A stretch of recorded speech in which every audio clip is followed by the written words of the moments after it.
Hello, welcome back to Cooking with Chris. This week's episode will be a little bit different.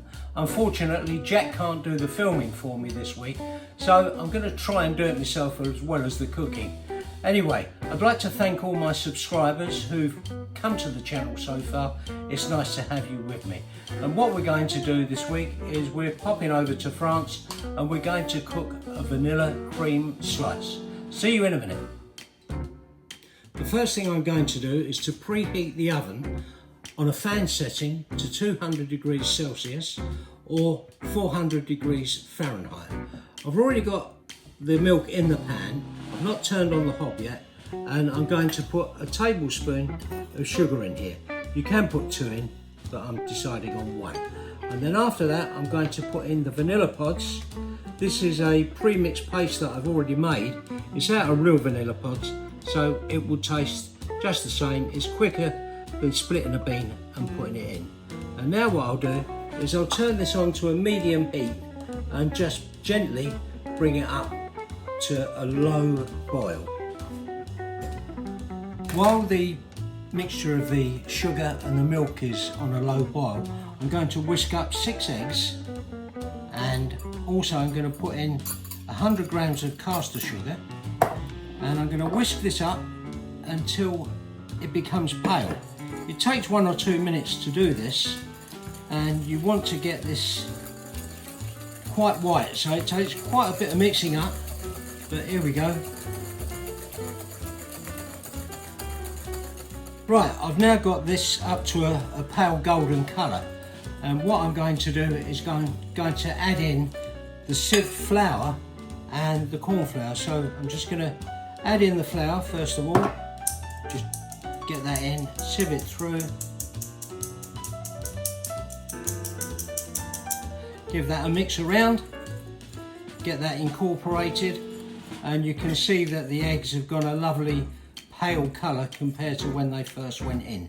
Now I'm going to add in the corn flour and then get that in and then sieve that through and then whisk that up so it's all one consistent mixture. And then once that's done and it's all mixed in, I'm going to pass half of the milk through the sieve as well. But first of all, I've just got to get all this mixed together. Okay, there we are. I think we're done there. And now the milk has come up to a low boil, and I will add in half of this into the bowl.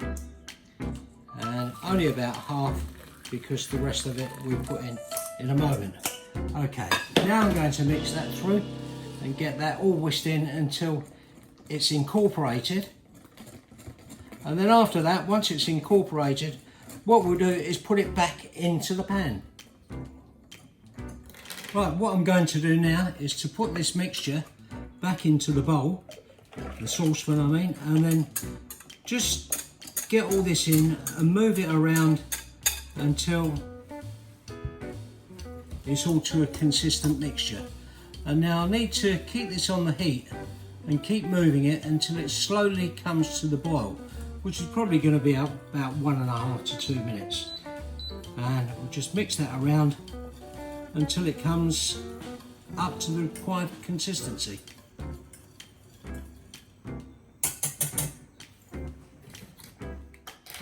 There we are, that's the consistency that is required.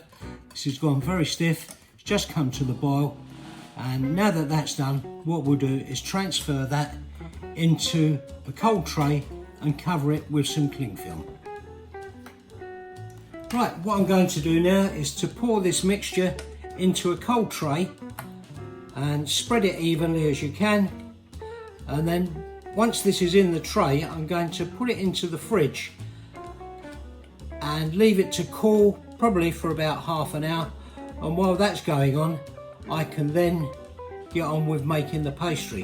Move that around, spread it down so that it's even, and it's very important that when you put this into the fridge that you cover it with cling film, otherwise what would happen is it would form a crust, and that doesn't really taste very good. So we'll get some film, cover this over, and then make sure that you fold the edges in so that you're actually touching the custard. Flatten it down like that, and that way there's no chance of that forming a crust, and it will actually chill a little bit easier. If you want to, you can put this into the freezer first and then put it into the fridge, and it gives you a bit of time to actually make your pastry. The next thing to do while we're waiting for the mixture to cool down in the fridge is to get our pastry ready. What I've got here is some ready rolled puff pastry, all butter one, so it tastes nice. And what we're going to do is to prick a lot of holes in this so that it doesn't rise up too much. We don't want this to puff up because it's going to be a thin vanilla slice, and if you don't do this, what will happen is it will rise up so much that you won't be able to eat it. It will come up to about ½ an inch thick per slice. So lots of fork holes all the way through it, and then that will prevent it from rising up. Once that's done, get some caster sugar and spread that all over it, and this will add a lovely rich sweetness to the base of it. Okay, a further measure we can do is to put a cooling rack on top of the pastry and then put on a couple of weights. I've got a couple of Pyrex dishes with some water in there, and that will definitely stop any pastry from rising. And as we said earlier, this is going to go in the oven for about 15 minutes at 200 degrees Celsius or 400 degrees Fahrenheit, whatever flavour you're using. See you in a minute. Just want to tell you something while the pastry's in the oven and the mixture is cooling in the fridge, that the mixture usually will only keep for about 24 hours. It will start to lose its flavour after that. Another tip is to get all this ready in advance with your pastry. Make that earlier, and then you don't have to rush about when you're doing this, and it just makes things a little bit more simple as you go along. Okay, taking the pastry out of the oven, and now the next thing we're going to do is to put the cream on it. But what we have to do first is to take the cling film off of this, and as a little treat I'm going to mix in a little bit of rum in this, just a couple of tablespoonfuls. But what I'll do, before I mix in the rum, I'll transfer this into a glass bowl, and then it's easier to mix up once the rum is inside. And here we go, get all this out. Don't want to waste any, a lot of effort to make it, so you may as well make sure that you use everything that's in there. And there we are, that's all done. A little bit left for a chef's treat after. Okay, what I'm going to do now is put some rum in. There you are, a little bit of that, couple of teaspoonfuls, not too much, otherwise it will be too liquidy. Mix this up, and then I think I'll transfer using to a whisk, make it easier. Give it a good mix around, and you can see by the consistency that that is really stiff. That's what we want, so that it holds up to the job that we're now going to do. Okay, so that is now ready, and I'm now going to pour this onto the pastry.